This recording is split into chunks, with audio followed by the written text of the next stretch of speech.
It's hard to overestimate the impact that criterion indicators have had on forest management in the world. You would have to remember that some 20 years ago, 25 years ago, most of the people, or many people, haven't really had a good grasp of the concept of sustainability.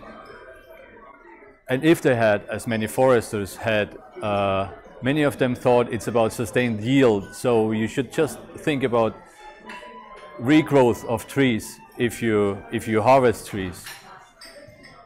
With the criterion indicators and all the processes that went with it, we have a completely different understanding today of what sustainable forest management means. Well, it's environmental, but also its social and its economic aspects. And that is thanks to criterion indicators, because these were also processes that involved many people, many experts in many countries in the world. But that was sort of 15 years ago, and of course things move on.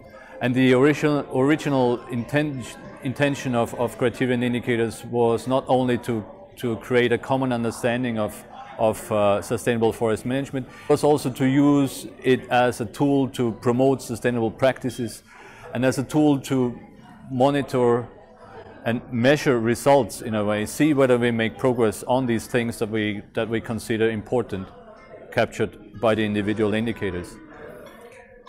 So after 20 years, we thought, let's take stock of what has been achieved. Where do we stand with that great tool? It's still, I think, universally agreed, maybe even the most important tool that the forester communities has come up with to promote sustainability.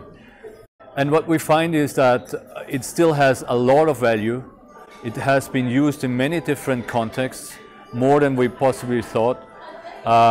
It's useful in many contexts, but there is also some things that need to be done, that criterion indicators play a role also in the future.